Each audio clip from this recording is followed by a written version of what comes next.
আসসালামু আলাইকুম ওয়া রাহমাতুল্লাহি ওয়া বারাকাতুহু।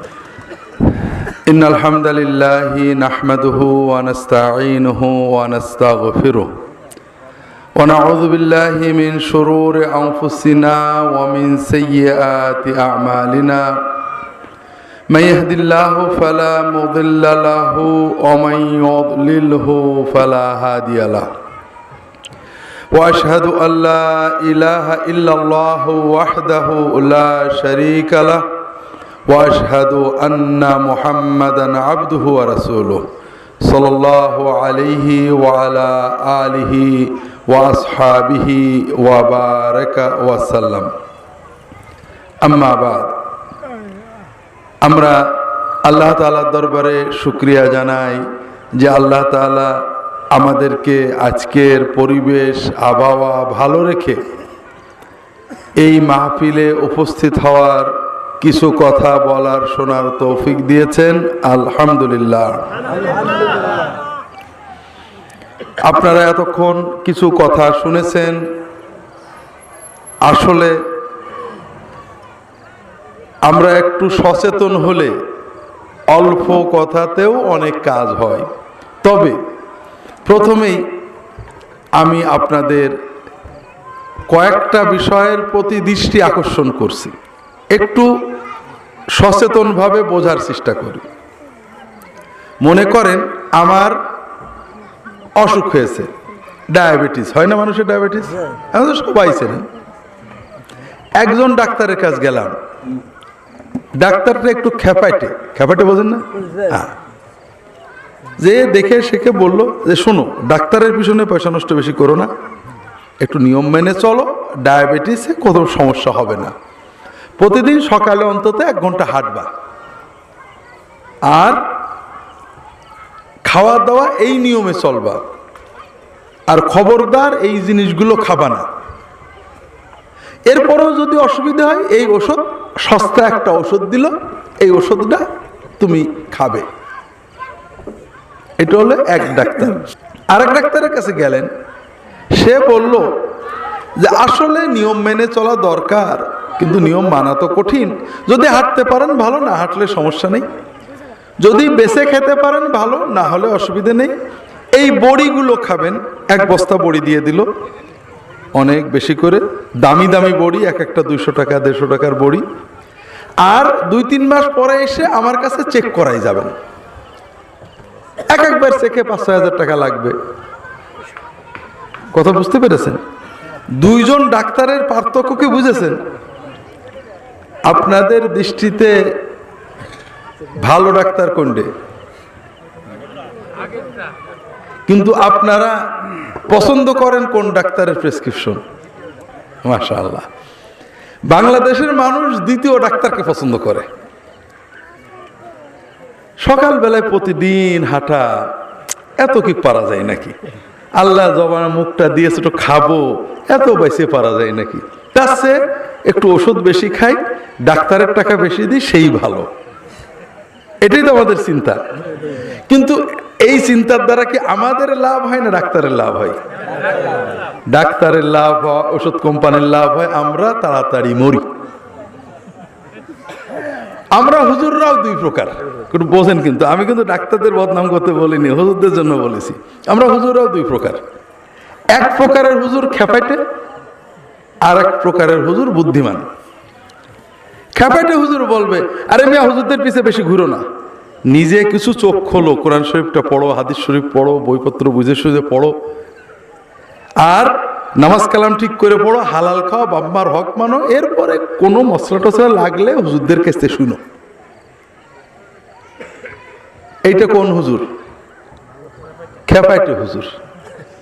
আর বুদ্ধিমান হুজুর বলবে, নামাজ কালাম তো পড়া দরকার, তবে তো অত মানা যায় না, আর হালাল খাওয়া দরকার, মানাও তো কঠিন, মানুষের হক মেনে চলাও কঠিন। যদি পারেন মানবেন, না পারলে অসুবিধা নেই। এই যে আমার ওজিফা দিলাম, সুন্নত মুস্তাহাব, এইটা করলে 1 কোটি সওয়াব, এইটা করলে 1 লাখ সওয়াব, এইটা করলে রিজিকে বরকত, এই মুস্তাহাব নফল ওজিফাগুলো করবেন। আর মাঝে মাঝে আমার দরবারে এসে মাঝে মাঝে দেখা সাক্ষাৎ করে যাবেন, তওবাতিল্লাহ করে যাবেন। প্রতিবারেই খালি হাতে তো আর যাবেন না। হুজুর কোনটে ভালো আপনারা মানেন কোনটে? আপনাদের চিন্তা হলো নামাজ কালাম পড়ায় কি সহজ কাজ নাকি, আর মানুষের হক হালালি করে চলাও হয় না। তার চেয়ে হুজুরের ওজিফা আছে, এক ওজিফায় জান্নাতে যাওয়া যাবে। আর হুজুর তো আছে, মাঝে মাঝে হুজুরের খেদমত করে আসবো, 5,000 10,000 টাকা দেবো, এই আয়টাই তো আমাদের জন্য সহজ, ঠিক না ভাই?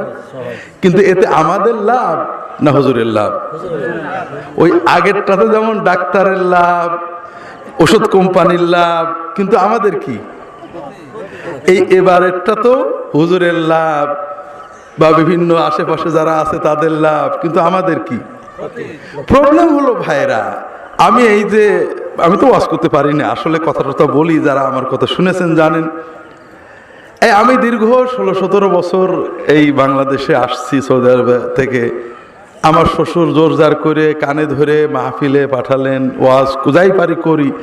তা আমি দেখলাম যে মানুষ নিজের ভালো বোঝে না, মানুষ ভালো ডাক্তারের পরামর্শ বুঝবে না, ভণ্ড ডাক্তারের পরামর্শ বুঝবে। ভালো উকিলের পরামর্শ বুঝবে না, যদি বলে ভাই মামলা করো না, মিটমাট করে নাও, এটা মানবে না। যে উকিল বলবে কোনো চিন্তা নেই, তুমি জিতবাই, জিততে জিততে জিততে জিততে কেসের আয় হবে এর 300 টাকা ওর 200 টাকা, কিন্তু জমা জমি সব উকিলের পকেটে চলে গেছে। এরকম হয় না আপনাদের? হ্যাঁ, ওই উকিলের কথা শুনবে, কিন্তু যে ভালো উকিল ভালো ওইটা শুনবে না। কথা বুঝেননি? ঠিক তেমনই আলেম ওলামারা যারা আপনার ভালো বলেন, আপনি তাদের পছন্দ করেন না, কিন্তু যারা আপনার পকেট মেরে নেওয়ার কথা বলেন তাদের আপনারা ভালো মনে করেন। তো এই জন্য ভাইরা, প্রথম আমার অনুরোধ হলো একটু সচেতন হন। এখনো রাস্তার পাশে ডুকডুক ডুকডুক করে ডুগডুগি বাজিয়ে বা আজকাল ক্যাসেট চালায় মাইক্রোবাসে গাড়ি গান দিয়ে ওষুধ বেছে না বেছে, এমন ওষুধ, এক ওষুধই সব রোগ সেরে যায়, ঠিক না? হ্যাঁ, এই ওষুধ কারা কেনে? আমরা কিনি না? আমরাই তো কিনি। কি মনে হয় এদের ওষুধে কিছু কাজ হয়? কিচ্ছু হয় না, তারপর আমরা কিনি। এক ওষুধ খেয়ে দিয়ে সব সেরে যায়। আর ওরা কি করে জানেন? বাইসে বাইসে গোপন রোগগুলো টার্গেট করে, যেটা সবার কাছে বলা যায় না। কারণ ওষুধ খেয়ে সারিনি এ কথাও বলতে লজ্জা লাগে। এই হয়তো তোমার স্বপ্ন দোষ হয়, হয়তো তোমার একটু খারাপ লাগে, হয়তো স্বামী স্ত্রী মিল মহব্বত নেই, তাই তো আমাদের সবারই টুকটাক ছোটখাটো সমস্যা আছে। যদি একটা ট্যাবলেট 50 টাকা 200 টাকা দিয়ে খেয়ে সারে, সমস্যা কি? কিন্তু আসলে কি কোনোদিন সারে না। তারপরও আমরা এইগুলো কিনি। কিন্তু যদি কোনো ডাক্তার বলে যে তুমি এই নিয়মে চলো, তোমার রোগ হবে না, এইগুলো আমরা তা মানতে চাই না। তো এই জন্য ভাইরা, আমার প্রথম অনুরোধ হলো একটু জীবনের দিকে তাকান। আপনি কাকে ঠকাচ্ছেন? আল্লাহকে। নিজে ঠকে যাচ্ছি। 2 নম্বর আরেকটা দিক আপনাদের বলি, আমাদের ওয়াজ ঠিক আপনাদের চাহিদা মতো 2 রকম ওয়াজ করতে পারি। কোন রকম করব বলেন? একরকম হলো যে বাবারা, আমার দাদা হুজুর বাবারা, আমার আব্বাজান হুজুর, আমার অমুক হুজুর বাবারা এত বড় আল্লাহর ওলি, তার এক মুরিদ জাহাজে পানিতে ডুবে যাচ্ছিল, সুন্দরবনে বাঘে ধরে ফেলছিল, হুজুর বদনা মারছিলেন, সঙ্গে সঙ্গে বদনা ধরে পানি থেকে উঠে চলে আসলো। এই ওয়াজে সুবহানাল্লাহ বেশি হয়। কথা বোঝেননি? এই ওয়াজের উদ্দেশ্য কি? উদ্দেশ্য, আমার হুজুর মোটামুটি আল্লাহ তাআলা তার অনেক পাওয়ার দিয়েছেন, তোমার সুবিধা অসুবিধার জন্য আমার হুজুরের কাছে আইসো। ঠিক আছে না? আরেক ধরনের ওয়াজ আছে, এই ওয়াজটা আমি সুর করে করতে পারবো না, আমার সুর করার অভ্যেস নেই। আল্লাহ রাসূল সাল্লাল্লাহু আলাইহি ওয়াসাল্লাম বলছেন, যদি তুমি তোমার আয় রোজগারে বরকত চাও, তোমার আয়ু বৃদ্ধি পাক, এটা তুমি চাও, তাহলে তুমি আব্বা আম্মা সহ রক্তের আত্মীয়দের আত্মীয়তা রক্ষা করো, মানুষের হক আদায় করো, ইনশাআল্লাহ আল্লাহ আয়ুও বাড়িয়ে দেবেন, রিজিকও বাড়িয়ে দেবেন। প্রথম ওয়াজে আমার হুজুরের পাকশি দরবারের ফায়দা আছে না? দ্বিতীয় ওয়াজে আছে? আপনারা সবাই যদি বাবা মার হক আদায় করেন, বউ বাচ্চা নিয়ে শান্তিতে সংসার করেন, আমাদের কোনো লাভ আছে? লস আছে, বহুমুখী লস, একটু পরে বলবো। কিন্তু দুর্ভাগ্য হলো যে আপনাদের জন্য যে ওয়াজটা রাসূলুল্লাহ সাল্লাল্লাহু আলাইহি ওয়াসাল্লাম করেছেন ওটা আপনাদের ভালো লাগে না, আর আমরা যেটা বানিয়ে আপনাদের বলি ওইটা আপনাদের ভালো লাগে, কারণ আপনারা নিজের স্বার্থটা বুঝতে চান না। আমি যদি বলি আমার মুরিদ হও, নামাজ লাগবে না, আপনারা খুশি হয়ে যান, খুশি হয়ে যান। আর আমি যদি বলি তোমার কোনো মানুষ লাগবে না, নামাজ পড়ো, আল্লাহর সাথে সম্পর্ক রাখো, তোমার সব বিপদ কেটে যাবে, আপনাদের পছন্দ হয় না। কথা বুঝতে পারেন না? আবারও শোনেন, টিভিতে অ্যাড বেশি না খবর বেশি? কেন? অ্যাডের পিছনে পয়সা হয়, এই জন্য আধা ঘন্টার খবরের ভিতরে খবর দেখাচ্ছে, অ্যাড বেশি দেখায়, ঠিক না? কারণ অ্যাডের পিছনে টাকা আসে। আমাদের ওয়াজ মাহফিলগুলো অনেকটা অ্যাড হয়ে গেছে, কথা বুঝতে পেরেছেন? আমরা আমাদের সুবিধা মতো, দেখেন খেয়াল করে, আমি একটা ওয়াজ করব, বাবারা আমার হুজুর যখন, আমার ফুরফুরার শ্বশুর হুজুর যখন মদিনায় গেলেন, আমি তো মদিনায় দেশে ছিলাম, অনেক বছর ছিলাম, আমি, আপনারা তো সবাই জানেন আমি যেটা বলবো হয়তো ঠিকই হবে। আমি বললাম যে আমার হুজুর যখন মদিনায় গেলেন, আল্লাহ রাসূল সাল্লাল্লাহু আলাইহি ওয়াসাল্লাম হাত বের করে মুসাফা করে দিলেন, আপনারা খুশি হয়ে যাবেন। আমি যখন বলবো যে বাবারা আপনারা গুনাহ করতে করতে এত গুনাহ করেছেন, আল্লাহ হয়তো মাফ করবে না, আল্লাহর নেক বান্দা আমার শ্বশুর সাহেব আছেন, আমার শালা আছেন, আমরাও আছি, আমার নামটা সরাসরি বলবো না, একটু ঘুরে ফিরে বলবো আর কি। আল্লাহর নেক বান্দারা যখন কেঁদে পড়ে তখন আল্লাহ আর ফেলতে পারবে না, আপনারা নেককারদের কাছে যান, তাদের সোহবতে যান, তাদের হাদিয়া তোফা দেন, হাদিয়ার কথা আবার প্রকাশ্যে বলবো না, ওটা মনে থাকবে আর কি, আল্লাহ আপনাদের মাফ করে দেবে। এই ওয়াজ যদি করি তাহলে আমাদের পাকশি ফুরফুরার লাভ না লস? লাভ।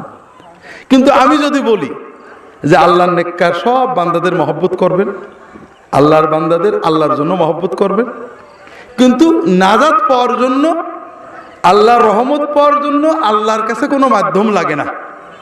আল্লাহ মানুষের মায়ের চেয়েও প্রিয়, মায়ের কাছে চাইতে যেমন, দুধ চাইতে, পানি চাইতে যেমন সন্তানের খালার দরকার হয় না, আল্লাহর কাছে চাইতে, মাপ চাইতে বান্দার কখনো মাধ্যম দরকার হয় না। আল্লাহর নেককার বান্দাদের মহব্বত করবেন আল্লাহর জন্য, যাবেন শিখতে, চাওয়া পাওয়া কার কাছে? এইরকম ওয়াজ যদি করি তাহলে আমাদের কি কোনো লাভ হবে? দাওয়াতই পাবো না। তাহলে স্বভাবতই আমি যতটুকুই বলি, ভালো বলি, আমার তো একটা হিসাব থাকবে যে আগামী বছরে পাকশিতে আরো 2-4টে গরু ছাগল বেশি যাক, এটার হিসাব থাকবে না? কাজেই আমাদের ওয়াজ মাহফিলগুলো অ্যাড হয়ে গেছে। দ্বিতীয়, তৃতীয় আর একটা বিষয় আছে, রাসূলুল্লাহ সাল্লাল্লাহু আলাইহি ওয়াসাল্লামের দিন আর আমাদের দিন, এটার ভিতরে মৌলিক দুটো পার্থক্য আছে। আপনাদের এই কথাগুলো বলছি কেন, যে এক মাহফিলে তো বেশি কথা বলতে পারবো না, আপনারা সচেতন হন, ভাই আমাদের কবরে তো আমাদের যেতে হবে, আল্লাহর দিনের চেয়ে সহজ কিচ্ছু নেই। কিন্তু আমরা ঠকবো কখন? যখন আল্লাহর দিনকে কঠিন মনে করব। সকালে আধা ঘন্টা হাঁটা খুব কষ্ট লাগবে, আর 3 মাস পর পর ডাক্তারের কাছে সুই ফুটবে, রক্ত দেব, 2000-5000 টাকা দেব, এটা সহজ মনে হবে। এই রকম হইলে তো আর হেদায়েত হওয়া যাবে না। নিজের ভালো নিজে বুঝতে হবে, যেটা বলছিলাম ভাইরা, ওয়া আল্লাহ রসুল সাল্লাল্লাহু আলাইহি ওয়াসাল্লামের দিন আর আমাদের দিনের ভিতরে দুটো মৌলিক পার্থক্য আছে। আল্লাহ রসুল সাল্লাল্লাহু আলাইহি ওয়াসাল্লামের দিন ছিল উম্মতের জন্য, তিনি নিজের কোনো লাভ দেখেননি। বিশ্বাস করেন, রাসূলুল্লাহ সাল্লাল্লাহু আলাইহি ওয়াসাল্লাম কোনো সাদাকা নিতেন না, কোনো সাদাকা নবীজি খাইতেন না, দান সদকা এক চুল স্পর্শ করতেন না। হাদিয়া যদি আসতো সেটাও সাহাবীদের দিয়ে দিতেন। একটা গল্প বলি, বুখারী শরীফের বড় হাদিস। আবু হুরায়রা রাদিয়াল্লাহু তাআলা আনহু বলছেন, মদিনায় রাসূলুল্লাহ সাল্লাল্লাহু আলাইহি ওয়াসাল্লামের সাহাবীরা কিন্তু ফকির ছিলেন না। আনসার সাহাবীরা জমা জমির মালিক ছিলেন, ক্ষেত খামার অনেক ছিল। মুহাজির সাহাবীরা ব্যবসা করতেন। তবে আসহাবে সুফফার যারা সাহাবী ছিলেন তারা শ্রমিকের কাজ করতেন, আর বাকি সময় মসজিদে রাসূলুল্লাহ সাল্লামের কাছে এলেম শেখার জন্য বসে থাকতেন। কখনো কখনো রাসূলুল্লাহ সাল্লাম কোনো কাজে তাদের পাঠাতেন, কোরআন তালিমের জন্য, জিহাদের জন্য পাঠাতেন, যাইতেন, বাকি সময় মসজিদে থাকতেন। খাওয়া দাওয়া নেই, যখন আসতো তখন খাইতেন। সেই নিয়মটা কি ছিল? যদি কোনো সাহাবী কোনো দান আনতেন, দানটা আসহাবে সুফফা পেয়ে যাবে, রাসূলুল্লাহ সাল্লামের ঘরে যাবে না। আর যদি কোনো হাদিয়া আসতো নবীজির নামে, ওটা নবীজির ঘরে যেত, কিন্তু নবীজি আবার সব আসহাবে সুফফাকে দিয়ে একটু থাকলে খাইতেন। আবু হুরায়রা রাদিয়াল্লাহু তাআলা গল্প করছেন যে এত ক্ষুধা লাগছিল, কয়দিন খাইনে, পড়ে আসি রাসূলুল্লাহ সাল্লামের কাছে বসে হাদিস শুনি, কাজকাম করতেও মন চায় না, খিদেও খুব লাগছে। তা রাস্তার পাশে যেয়ে বসলাম, যেখান থেকে লোকজন নবীজির মসজিদে যাবে। ভাবলাম যে কোনো বড় লোক সাহাবী, সচ্ছল সাহাবী গেলে একটু সালাম কালাম দিয়ে মুসাফা করব, যদি চেহারাটা দেখে বোঝে যে আমার খুব খিদে লেগেছে, যদি একটু দাওয়াত দিয়ে বাড়ি নিয়ে যায়। আবু বকর আসলেন, সালাম দিলাম, দিয়ে জিজ্ঞেস করলাম, ভাইজান এই যে আল্লাহ কোরআনে এই কথাটা বলেছেন, এটা তাফসীর কি হবে? আবু হুরায়রা আবার বলছে, আসলে তাফসীর শোনা আমার উদ্দেশ্য না। ভাবলাম যে একটু দু একটা কথা বললে যদি উনি বলেন চলেন বাসায় যাই, বাসায় যে যদি এক কাপ দুধ টুধু খাওয়াই, তাও তো একটু খিদেটা যায়। আবু বকর কথা বলে চলে গেলেন, আমার কি অবস্থা উনি খেয়াল করলেন না। এরপরে বসে আছি, ক্ষুধার জ্বালায় আর সহ্য হচ্ছে না। ওমর আসলেন, একই কথা বললাম যে এই আল্লাহর এই কথাটার কি ব্যাখ্যা হবে? উদ্দেশ্য ব্যাখ্যা না, উদ্দেশ্য যদি একটু ঘরে নিয়ে অন্তত একটু কিছু খাইতে দেয়। উনিও চলে গেলেন কথা বলে, আমার যে কি দুরবস্থা বুঝতে পারলেন না। এরপরে দেখি রাসূলুল্লাহ সাল্লাল্লাহু আলাইহি ওয়াসাল্লাম আসছেন। রাসূলুল্লাহ সাল্লাল্লাহু আলাইহি ওয়াসাল্লাম এসে সালাম দিয়ে আমাকে দেখে মুস্কি হাসলেন। উনি আমার চেহারা দেখে বুঝেছেন আমার কি অবস্থা। আবু হুরায়রা, চলো ঘরে যাই, দেখি কিছু আছে কিনা। রাসূলুল্লাহ সাল্লাম ফকির ছিলেন না। রাসূলুল্লাহ সাল্লাম মদিনার প্রেসিডেন্ট ছিলেন। আল্লাহ তাকে অনেক সম্পদ দিতেন। যুদ্ধের মাধ্যমে যত সম্পদ আসতো 5 ভাগের 1 ভাগ নবীর ঘরে যাইতে হবে, কিন্তু নবীজি রাখতেন না। স্ত্রীদেরকে ভাগ করে দিতেন, দেওয়ার পরে সব সাহাবীদের দান করে দিতেন, আবার স্ত্রীরাও দান করে দিতেন। পরে দেখা যেত সন্ধ্যের সময় আর খাওয়ার কিছু নেই। উনি ঘরে গেলেন, আবু হুরায়রা বসলেন, ঘরে যেয়ে বিবিকে জিজ্ঞেস করছেন আছে কিছু ঘরে খাওয়ার মতো? ইয়া রাসূলুল্লাহ, ওই অমুক আনসারী সাহাবী 1 বাটি দুধ দিয়ে গেছেন আপনার জন্য হাদিয়া। আবু হুরায়রা শুনে খুব খুশি যে কিছু হয়তো পেটে যাবে। রাসূলুল্লাহ সাল্লাল্লাহু আলাইহি ওয়াসাল্লাম বলছেন, আবু হুরায়রা শোনো, তোমার সব আসহাবে সুফফার সাথীকে ডাক দাও। আবু হুরায়রা বলছেন বুখারীর হাদিসে যে আমার মনটা একদম ভেঙে গেল। এই 1 বাটি দুধ আমারই পেট ভরবে না। আমি আগে আসলাম নবীর মেহমান হয়ে, নবী আমার না দিয়ে এই যে শতখানেক যদি সাহাবী আসে, আমার পেটে কি যাবে? কিচ্ছু যাবে না। কি করব? যেহেতু রাসূলুল্লাহ সাল্লাল্লাহু আলাইহি ওয়াসাল্লাম হুকুম করে ফেলেছেন, আর নবীর হুকুম না শুনে তো উপায় নেই।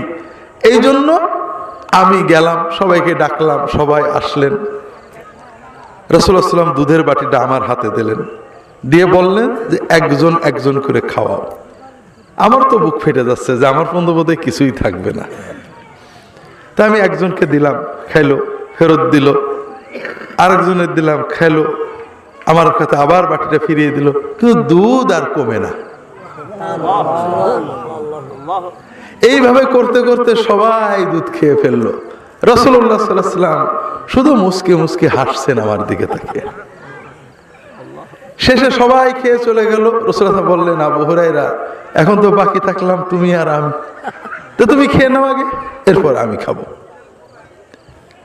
আবু হুরায়রা খাইলেন, খেয়ে যখন বাটি দিতে গেলেন, আর একটু খাও। খাইলেন, বাটি দিতে গেলেন, আর একটু খাও। কয়েকবার খাওয়ার পরে আবু হুরায়রা বলছে, আল্লাহর কসম ইয়া রাসূলুল্লাহ, আর জায়গা নেই। তো ভাইরা, রাসূলুল্লাহ সাল্লাল্লাহু আলাইহি ওয়াসাল্লাম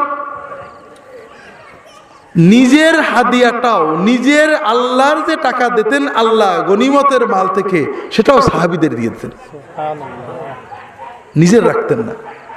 আল্লাহর দ্বীনের ভিতরে এমন কোনো বিধান নেই যে বিধানে রাসূলুল্লাহ সাল্লাল্লাহু আলাইহি ওয়াসাল্লাম বা তার বংশধরদের কোনো ফায়দা আছে। আছে নাকি যে তোমরা বছরে 2000 টাকা নবীজির কাছে দিয়ে আসবা? আছে নাকি? নেই। আল্লাহ রাসূল সাল্লাল্লাহু আলাইহি ওয়াসাল্লাম যে দিন আমাদের দিয়েছেন, এটা শুধু আমাদেরই জন্য, আমাদের লাভ। আর আমরা যে দিন আপনাদের দিই, এটা তো আপনাদের লাভ আছে, আমাদেরও কিছু ভাগ আছে। কারণ আমরাও তো আপনাদের দেশের মানুষ। আপনারা যদি আমাদের কিছুই না দেন, আমাদেরই বা চলে কি করে? এই জন্য দু একটা পার্থক্য বলি। সবচেয়ে মশহুর কাজ, আমরা নামাজ কালাম পড়ি আর না পড়ি, দুটো তিনটে কাজ আমরা করি। একটা হলো মানুষ মারা গেলে খানা এবং দোয়ার অনুষ্ঠান করেন না? এটা কিন্তু কেউ বাদ দেয় না, নামাজি বেনামাজি মোটামুটি সবাই করে, ঠিক না ঠিক? আর এই জন্যই সমাজে যখন কেউ মারা যায়, আমাদের লাল পড়া শুরু করে যে এইবার এক পেট খাওয়া যাবে, ঠিক না? কারণ নামাজি হোক আর বেনামাজি হোক, বাপ মলে তো কিছু খাওয়াবে। আর এই জন্যই ছেলেটা বিয়ে দিয়েছে খাওয়াইনি, এত মাইন্ড করি না। মেয়েটা বিয়ে দিয়েছে খাওয়াইনি, এত মাইন্ড করি না। ছেলে চাকরি পেয়েছে খাওয়াইনি, তাতেও বেশি মাইন্ড করি না। বাপ মরে গেছে খাওয়াইনি, মা মরে গেছে খাওয়াইনি, আমরা বেশি মাইন্ড করি না। যে ছেলের বিয়ে খাওয়ালো না মেনে নেওয়া যায়, মেয়ের বিয়ে খাওয়ালো না মেনে নিয়ে যায়, বাপ মরে গেল এত বড় একটা সুখবর, তাও খাওয়াইলো না। মানুষ তো সুখবরেই খাওয়াই, কথা বোঝেন না? তাহলে আমরা এই কাজটা করি সমাজে সবাই। আর একটা কাজ করি, যেমন মিলাদ আছে না? নামাজ পড়ি না পড়ি বা ভালো মন্দ সবাই বছরে এক একবার মিলাদ দিই, ঠিক না? দুটো কাজই ভালো কাজ, উদ্দেশ্য ভালো। আব্বা আম্মা আপনজন মারা গেলে যে খানা করি আমরা, এটার উদ্দেশ্য কি? এজন্য আব্বা আম্মা সওয়াব পান, ঠিক না? আমরা যে মিলাদ করি এর উদ্দেশ্য কি? যেন আমরা সওয়াব পাই, রহমত বরকত পাই, দুটোই ভালো কাজ। তবে মূল একটা বিষয় বোঝেন, উদ্দেশ্য ভালো হলেই কর্ম ভালো হয় না। কর্ম ভালো হওয়ার জন্য ভালো কর্ম, ভালো বলতে আপনি কি বুঝাচ্ছেন? আল্লাহর কাছে ভালো না আপনার চোখে ভালো? আল্লাহর কাছে ভালো হওয়ার জন্য, আল্লাহর কাছে সওয়াব পাওয়ার জন্য যে কোনো কাজের দুটো শর্ত আছে। কয়টা শর্ত? আল্লাহ যত জায়গায় ভালো কাজ বলেছেন, আরবিতে ভালো কাজকে বলে আমালে সালেহ। ওয়াল আসরি ইন্নাল ইনসানা লাফি খুসর ইল্লাল্লাযীনা আমানু ওয়া আমিলুস সালিহ। আল্লাহ যত জায়গায় বলেছেন আমানু, তারপরে তাহলে আমলে সালেহ আসবে কোথা থেকে? ঈমান থেকে। ঈমান আমরা কি বলে আনছি? লা ইলাহা ইল্লাল্লাহু মুহাম্মাদুর রাসূলুল্লাহ, ঠিক না ভাই? তাহলে এই ঈমান থেকে আমল হতে হবে। লা ইলাহা ইল্লাল্লাহ মানে কি? আল্লাহ ছাড়া কোনো, আমরা যে কাজটা করছি এর সওয়াব একমাত্র কে দেবে? কাকে খুশি করব? আল্লাহকে। তাহলে আমাদের ইবাদতের মাকসুদ সওয়াব কার কাছে পাবো?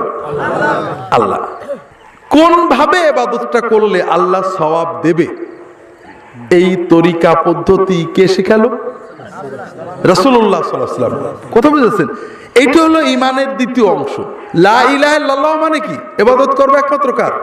আল্লাহ। কিন্তু কিভাবে ইবাদত করব? কোন তরিকায়, কোন পদ্ধতিতে? হ্যাঁ, কারণ দুনিয়াতে খুব ভালো করে বোঝেন, দুনিয়ার আমাদের যত ঝগড়া বিবাদ, আল্লাহর ইবাদত নিয়ে না, সবাই আল্লাহর ইবাদত করে। হিন্দু আল্লাহরই ডাকে, যে নামেই ডাকুক, খ্রিস্টান আল্লাহরই ডাকে, যে নামেই ডাকুক, ঠিক না? তো ঝগড়া কোন জায়গায়? কোন তরিকায় ডাকবো এটা নিয়ে, বোঝেন না?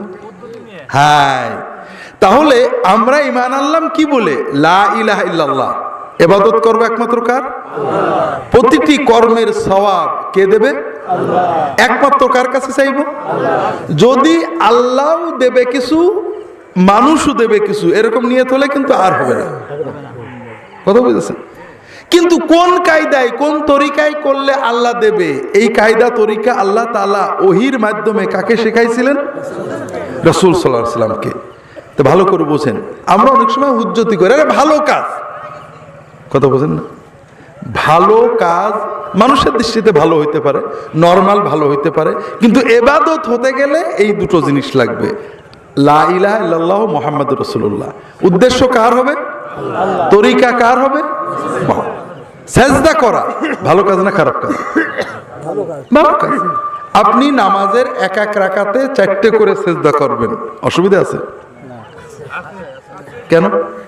আমি আপনাদের একেবারে চ্যালেঞ্জ করে বলে গেলাম, একটা হাদিস দিতে পারবেন না নবীজি বলেছেন এক রাকাতে 2-এর বেশি সেজদা দেওয়া যাবে না, এরকম কোনো হাদিস নেই। তবে নবীজি আজীবন 2টো করে দিয়েছেন। এখন আপনি যুক্তি দিতে পারেন যে নবীজির কোনো গুনাহ ছিল না, সাহাবীদের গুনাহ কম ছিল, কাজেই তাদের 2 সিজদায় চলতো, আমাদের গুনাহ বেশি, কাজেই 2 সিজদায় চলবে না, 4টে করে দেব। ভালো কাজ তো একটু বেশি করে করবো, হবে না। আসলে ভালো কাজ বলে কিছু নেই। নবীর তরিকায় যেটা হলো না ওটা ইবাদত হিসেবে আর ভালো হলো না। কথা বুঝতে পেরেছেন?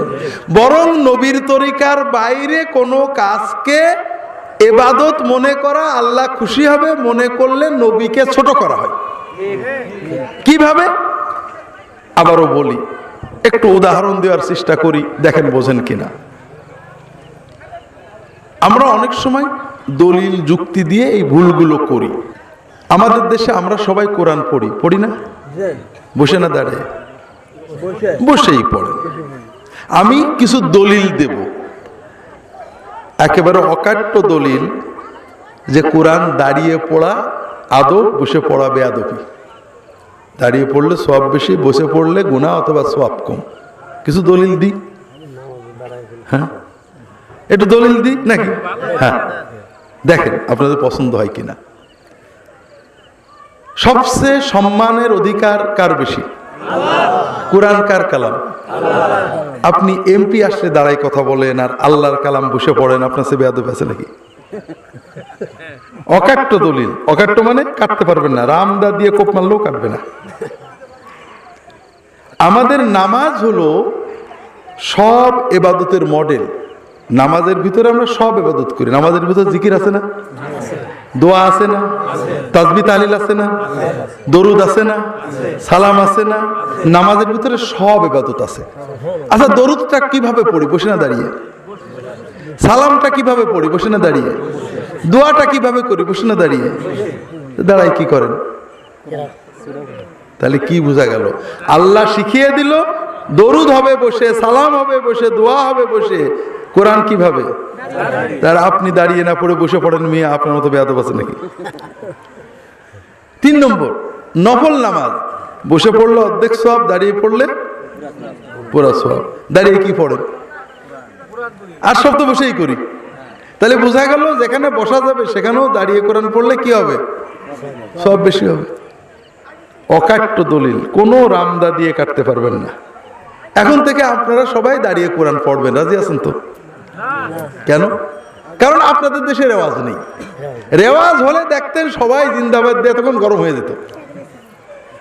আসলে দলিল যখনই আমরা খুঁজছি কিন্তু সুন্নত খুঁজছি না, তার মানে আমরা একটা ভুল করছি।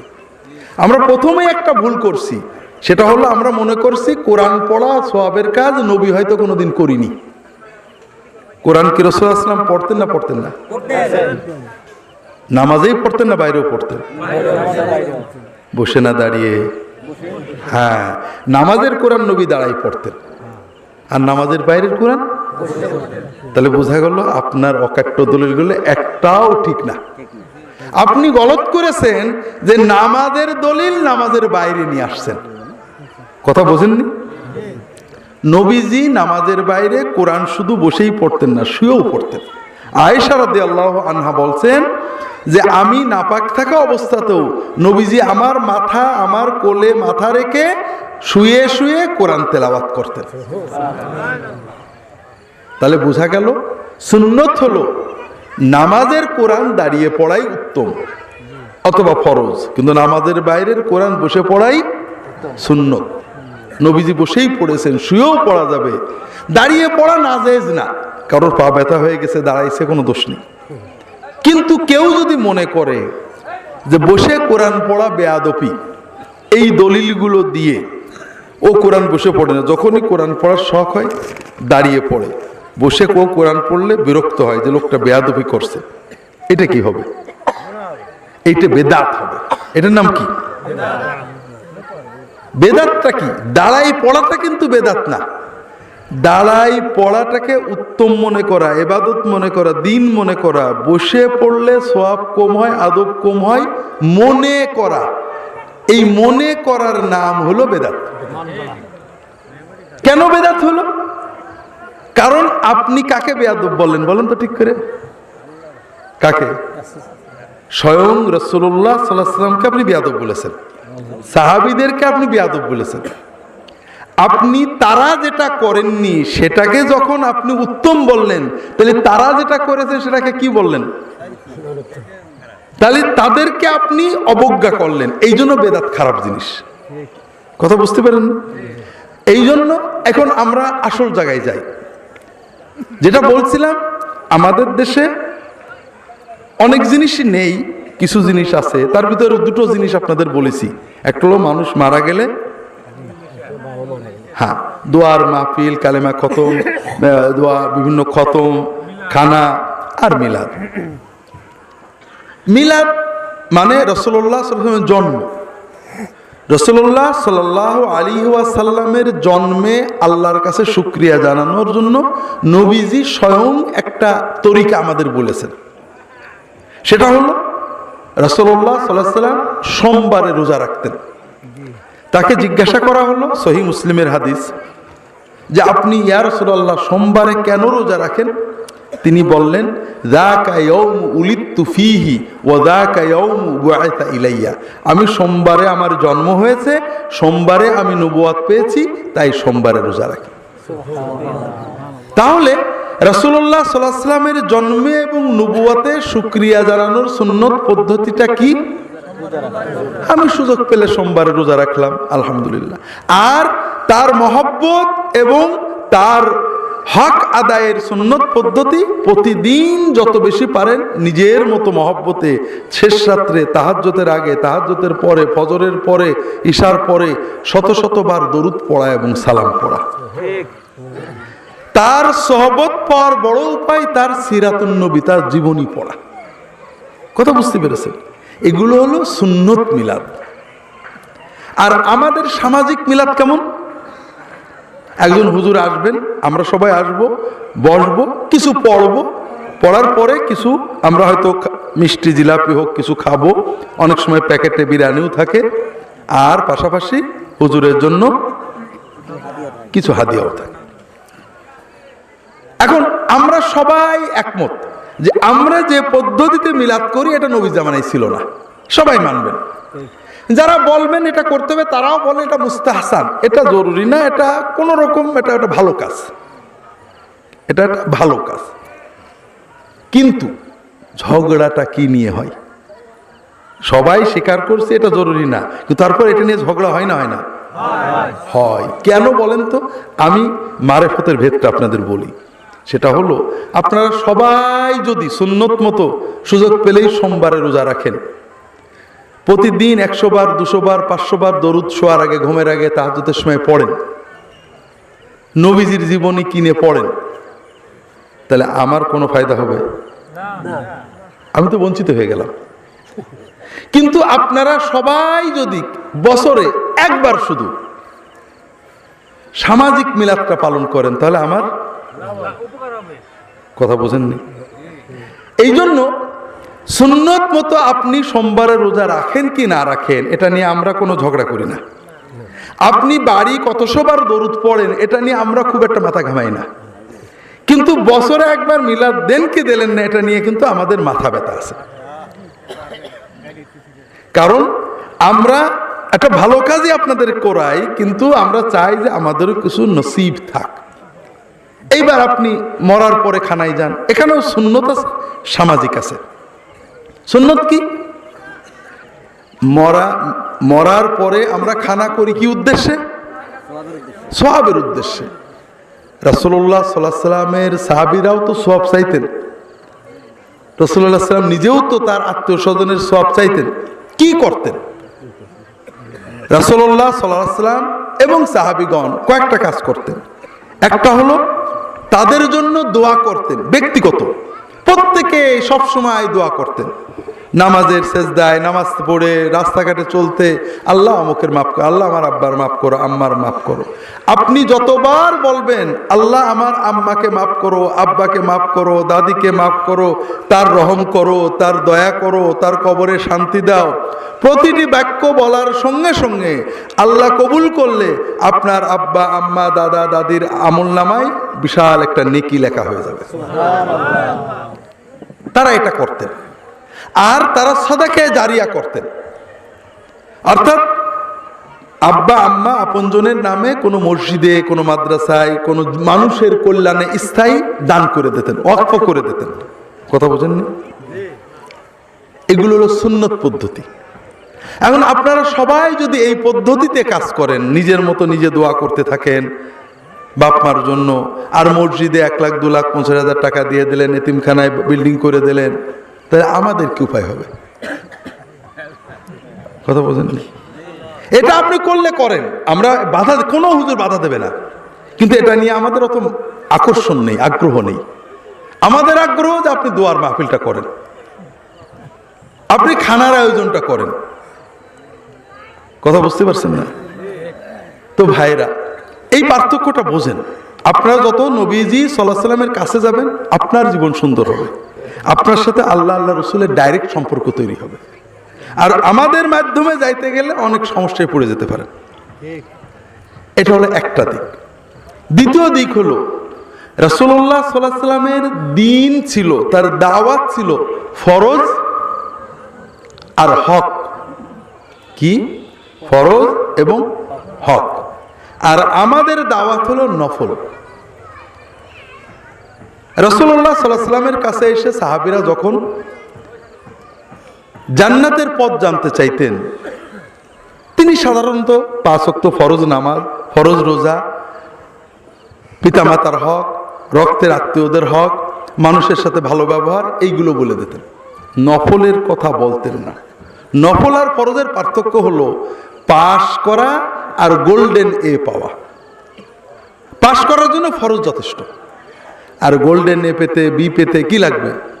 সুন্নত নফল লাগবে। হ্যাঁ, এটা হলো প্রতিযোগিতার জন্য, এটা রাগারাগি ঝগড়ার জন্য না। অনেক হাদিস আছে, একটা হাদিস আপনাদের বলি। আল্লাহ রসুল সাল্লাল্লাহু আলাইহি ওয়াসাল্লাম বলছেন, আইয়ুমা ইমরাআতিন সাল্লাত খামসাহা ওয়া সামাত শাহরাহা ওয়া আতাআত বালাহা ওয়া হাফিজাত ফারশাহা দাখালাত মিন আইয়ি আবওয়াবিল জান্নাতি শাআত। যদি কোনো মুসলমান নারী, মহিলাদের জন্য বলছেন, পুরুষদের জন্য এরকম অনেক হাদিস আছে। পুরুষ আর মহিলাদের পার্থক্য হলো, নবীজি এই হাদিসে বলেছেন কোনো মুসলমান মহিলা যদি 4টে কাজ করে, আল্লাহ তাআলা তার জন্য জান্নাতের সব দরজা খুলে দেবেন। সে যে দরজা দিয়ে ইচ্ছা জান্নাতে যেতে পারবে। পুরুষদের জন্য এই 4টেও লাগবে, এর সাথে আরো বেশি লাগবে। মেয়েদের জন্য জান্নাতকে আল্লাহ সহজ করেছেন। আপনাদের সম্ভবত বলেছিলাম রাজবাড়ির মাহফিলেও, দুনিয়াতে সবচেয়ে সহজ কাজ কি মনে আছে? রাজবাড়ি যায়নি এরা। হ্যাঁ, দুনিয়াতে সবচেয়ে সহজ কাজ হলো আল্লাহর ওলি হওয়া। দুনিয়াতে সবচেয়ে সহজ কাজ কি? এই শুধু একজন সুবহানাল্লাহ কইছে, আর কেউ কইনি, কারণ আপনাদের বিশ্বাস হয়নি। কথা বোঝেননি? আপনারা এতক্ষণ পর্যন্ত জানেন যে আল্লাহর ওলি হওয়া চারটিখানি কথা না, আল্লাহর ওলি হওয়া বড় কঠিন কথা, ঠিক না?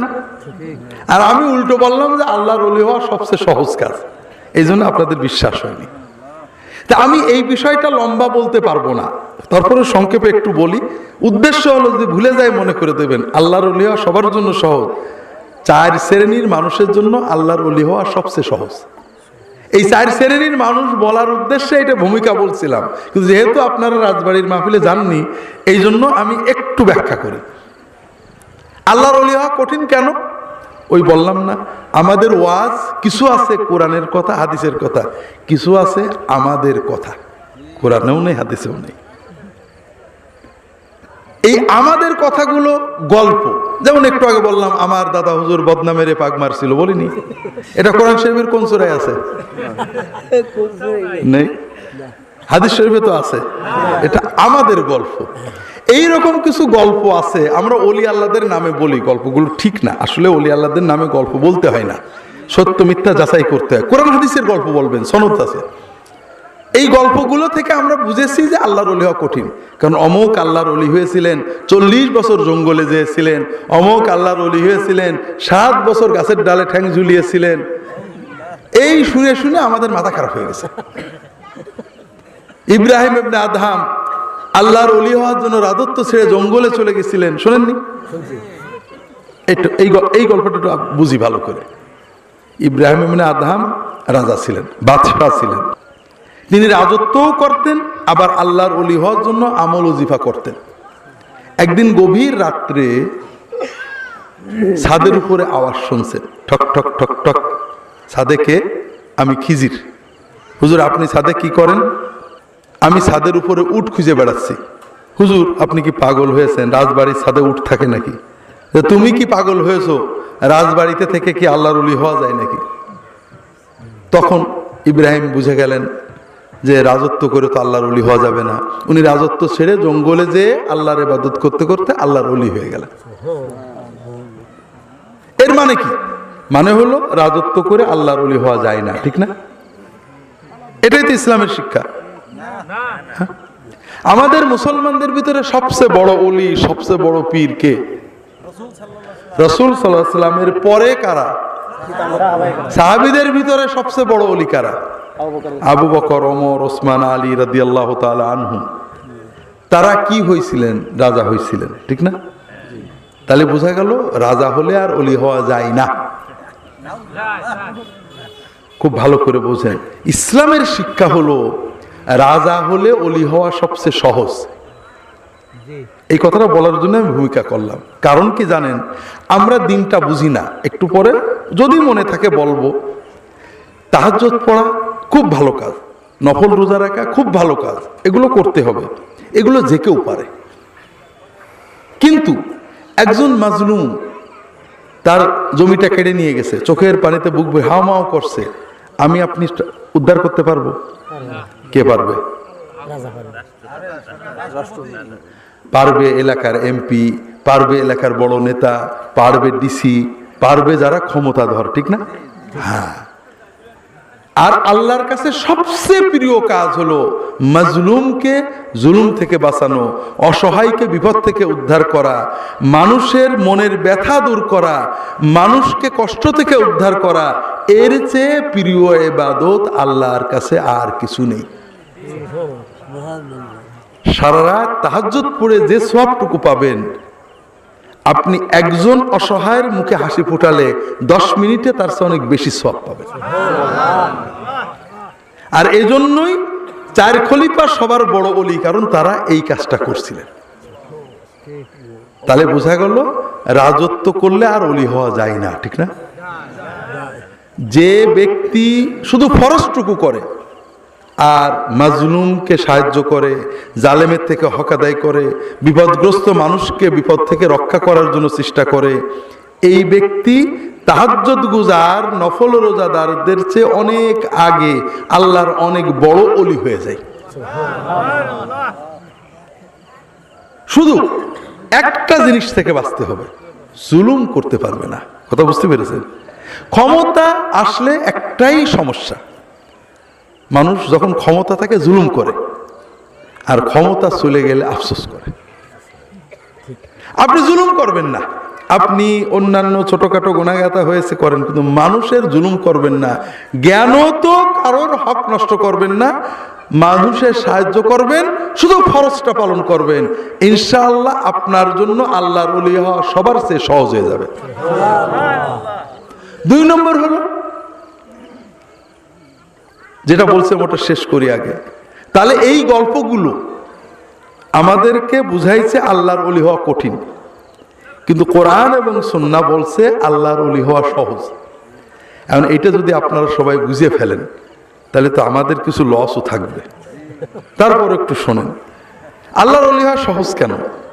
কারণ আল্লাহ বান্দার মন জানেন। কথা বোঝেন না? বান্দা যত গুনাহ করুক, যখন মন থেকে আল্লাহর দিকে ফেরে যে আল্লাহ আর করব না, আল্লাহ যখন বোঝেন যে সত্যই মনের থেকে বলছে, আল্লাহ সব গুনাহ মাফ করে দেন। এই জন্য দুনিয়ার মানুষের খুশি করা কঠিন, কারণ মানুষ মনের কথা জানে না, সন্দেহ করে। কথা বোঝেন না? কিন্তু আল্লাহ তাআলাকে খুশি করা সহজ। আপনারা মনে করেন পীর সাহেবদের খুশি করা সহজ? অত সহজ না। আমরা মানুষ, মানে আমি পীর সাহেব বলছি না, সব পীর সাহেবই মানুষ, না কেউ ফেরেশতা আছে। হাদিয়া বেশি না দিলে ভালো লাগে না। আপনি 20,000 টাকা দিলে যে দোয়া করব, 1,000 টাকা দিলে কি সেই দোয়া হবে?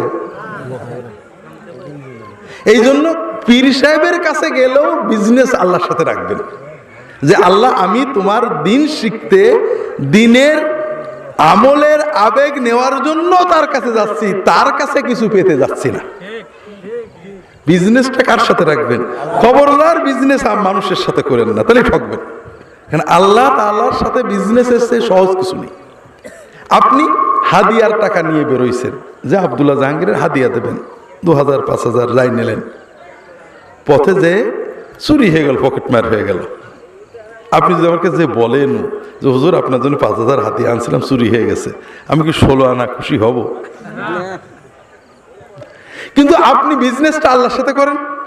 আপনি মাদ্রাসার জন্য, মসজিদের জন্য হাদিয়া, হুজুরের জন্য হাদিয়ার জন্য 5,000 টাকা পকেটে নিয়ে বেরিয়েছেন, চুরি হয়ে গেছে। আপনি সব কম পাবেন না পুরো পাবেন? আপনি পুরোই পাবেন। আল্লাহর কাছে বিজনেসে কোনো মার নেই। এই জন্য যিনি আপনাকে সবচেয়ে ভালোবাসেন, যিনি আপনার সব জানেন, বিজনেসটা তার সাথে করেন। কথা কি বুঝতে পারছেন? তো যেটা বলছিলাম ভাইয়েরা, আল্লাহর ওলি হওয়া সবচেয়ে সহজ। 4 শ্রেণীর মানুষের জন্য বেশি সহজ। এক শ্রেণী যারা ক্ষমতায় যায়, শুধু জুলুমের প্রবণতাটা কন্ট্রোল করে, ফরজ পালন করে মানুষের পাশে দাঁড়ালে তারা আল্লাহর ওলি সবচেয়ে আগে হবে। আর এক শ্রেণী যুবক, আমরা বুড়ো হয়েছি, আল্লাহর কত ডাকি, ডাকবই তো, এমন রাত্রে এমনি ঘুম আসে না, ঘুম ভেঙে যায়, কেন একটু তাহাজ্জুদ পড়ে। এখন আর এই সিনেমার ছবি আর মজা লাগে না, চোখেই ভালো দেখা যায় না, কি দেখবো। কিন্তু যুবকদের রক্ত টকবক করে, তাদের রক্ত বলে পাপ কর, বন্ধু বলে পাপ কর, দেশ বলে পাপ কর, মোবাইল বলে পাপ কর, টেলিভিশন বলে পাপ কর, বাপ মাও বলে পাপ কর। বলে না? দাঁড়িয়ে রাখতে গেলে বাপ মা কি বলে? নিষেধ করে না? হ্যাঁ, অনেক বাপ মা নামাজ পড়তে নিষেধ করে। এই তার রক্ত বলে, সমাজ বলে, বাবা বলে, মা বলে, তারপরেও যে যুবক অন্তত ফরজটা পালন করে, অন্তত জিনা ব্যভিচার মাদকতা থেকে বেঁচে থাকতে পারে, ওই যুবক আমাদের মতো বুড়োদের সুন্নত নফলের অনেক আগেই আল্লাহর ওলি হয়ে যাবে। হাদিস শরীফে আসছে, আমি বানাই বলছি না, হাদিসটা আজকে বলতে পারছি না। আল্লাহ রাসূল সাল্লাল্লাহু আলাইহি ওয়াসাল্লাম বলেছেন, আল্লাহর প্রিয়তম যারা নেককার বান্দা, যাদেরকে আল্লাহ কিয়ামতের দিন ছায়া দেবেন, তাদের প্রথম ক্যাটাগরি হলো যারা শাসক প্রশাসক ক্ষমতাধর, দ্বিতীয় ক্যাটাগরি হলো যুবক যারা যৌবনে আল্লাহর ইবাদত করেছে, যেটা বলছিলাম। তৃতীয় ক্যাটাগরি হলো সমাজের সাধারণ মানুষ, যাদেরকে আমরা দাম দিই না, রিক্সা চালায়, রাজমিস্ত্রি, যুগালে, ভ্যান চালায়, কৃষক, মাঠে কাজ করে, কিন্তু আল্লাহর দিন পালন করে, নিরিবিলি, কারো ঝগড়াঝাটিতে নেই। সমাজের লোকে দাম দেয় না, কেউ আসলে বলে না যে চাচা ভাই আগে যাও, না থাকলে কেউ খোঁজে না যে অমুক কই। রুব্বা আশআতা আকবারা যী তিমরাইনি লা ইউবাহু বিহি লাউ আকসামা আলাল্লাহি লা আবার। এরকম অনেক মানুষ, মাথার চুল উস্কো খুস্কো, গায়ে ময়লা কাপড়, সাধারণ দরিদ্র মানুষ, সমাজের লোকে দাম দেয় না, কিন্তু তার মনটা এত ভালো, আল্লাহর ইবাদত এরকম করে যে আল্লাহর কাছে যদি বলে আল্লাহ কসম করছি এইটা তোমার করে দিতে হবে, আল্লাহ সঙ্গে সঙ্গে করে দেবে। কারণ ওদের মনে কোনো অহংকার নেই। কথা বোঝেননি? আমরা যাই করি মনে অহংকার আসে। তো এই জন্য আগেই বলি, অন্য প্রসঙ্গে চলে যাব, আমরা আল্লাহর ওলিদের মহব্বত করি, তাদের হাদিয়া তোহফা দিতে চাই। হাদিয়া আল্লাহর জন্য দিলে এটা সওয়াব, আর হুজুর আমার ভালো করে দেবে দিলে এটা শিরক। এটা কি? যদি আল্লাহর জন্য দিতে চান, আমাদের মতো হুজুর খোঁজার দরকার নেই। সমাজে যদি কোনো যুবক পান, মাশাআল্লাহ দাঁড়িয়ে রেখেছে, মানুষের ক্ষতি করে না, ফরজ ওয়াজিব পালন করে, যদি কোনো গরিব মানুষ পান, রিক্সা চালায়, ভ্যান চালায়, কিন্তু জামাতে নামাজ বাদ দেয় না, আল্লাহর পথে থাকে, তাদেরকে দাওয়াত দিয়ে খাওয়াবেন, হাদিয়া দেবেন, মুসাফা করবেন, ইনশাআল্লাহ আল্লাহর ওলিদের মুসাফা করার সওয়াব পেয়ে যাবেন। কয়টা ক্যাটাগরি গেল? 4 নম্বর বাকি আছে। ওইটাই বলতে চাইছিলাম যে মেয়েদের জন্য আল্লাহর ওলি হওয়া জান্নাতে যাওয়া সহজ, কারণ মেয়েরা এই মানব জাতির জন্য বেশি কষ্ট করে। তবে একটা জিনিস, প্রত্যেকেরই একটা জিনিস বাদ দিতে হবে। সহজ কেন? একটা কঠিন কাজ ঠেকাতে পারলে। আল্লাহ রাসূল সাল্লাল্লাহু আলাইহি ওয়াসাল্লাম বলছেন এই হাদিসে, কোন মহিলা যদি 4টে কাজ ঠিক করে করতে পারে, আল্লাহ তাআলা তার জন্য জান্নাতের সব দরজা খুলে দেবেন। প্রথম কাজ কি? আইয়ুমা ইমরাতিন সাল্লাত খামসাহা, 5 ওয়াক্ত ফরজ নামাজ পড়বে। আপনাদের যে জন্য হাদিসটা বলতে চাইছিলাম, আল্লাহ রাসূল সাল্লাল্লাহু আলাইহি ওয়াসাল্লাম কিসের দাওয়াত দিলেন? ফরজের না নফলের? ফরজের। সব হাদিসে এরকম। সাহাবীরা এসে বলছেন, ইয়া রাসূলুল্লাহ, আমাকে কি করতে হবে জান্নাতে যেতে? নামাজ পড়বে 5 ওয়াক্ত। আর কোন নামাজ না? আর কোন নামাজ জরুরি না, তুমি চাইলে নফল পড়তে পারো। ইয়া রাসূলুল্লাহ, আর কি? নবীজি শুধু ফরজের কথা বলেছেন। ওই সাহাবী বলছে, ইয়া রাসূলুল্লাহ, ওয়াল্লাহিল্লাযী আকরামাকা লান আতাতাওয়া আলা হাযা শাইয়ান ওয়ালান আনকুসা মিম্মা ফারাদাল্লাহু আলাইয়া শাইয়ান। ইয়া রাসূলুল্লাহ, আমি কোন নফল ইবাদত জীবনে করব না, আর আল্লাহ যেটুকু ফরজ করেছে এটাও কোনো ঘাটতি করব না। রাসূলুল্লাহ সাল্লাল্লাহু আলাইহি ওয়াসাল্লাম বললেন, কাদ আফলাহা দাখালাল জান্নাতা ইন সাদাকা, যদি সত্য কথা বলে থাকে অবশ্যই জান্নাতে যাবে। সুবহানাল্লাহ। কথা বোঝেননি? তাহলে আমরা কিন্তু ভুল করি, আমরা ভালো মনে ভালো নিয়তেই কিছু ভুল করে ফেলি। যেমন নফলের সোয়াব, দস্তরখানের বা পাগড়ির সোয়াব বলতে বলতে এমন হয়ে গেল লুঙ্গি পরার কথাটা আর বলাই হলো না। কথা বুঝতে পেরেছেন? শবে বরাতের কথা বলতে বলতে এমন হয়ে গেল যে 5 ওয়াক্ত নামাজ বোধহয় আর দরকারই নেই, এরকম অবস্থা। এজন্যই আমাদের সমাজে অনেক মহিলা শবে বরাতে ইবাদত করে, 5 ওয়াক্ত নামাজ পড়ে না। আছে নাকি এরকম? কাকে ঠকাচ্ছে? আল্লাহকে? হ্যাঁ, নিজে ঠকছে। 2 কায়দায় ঠকছে।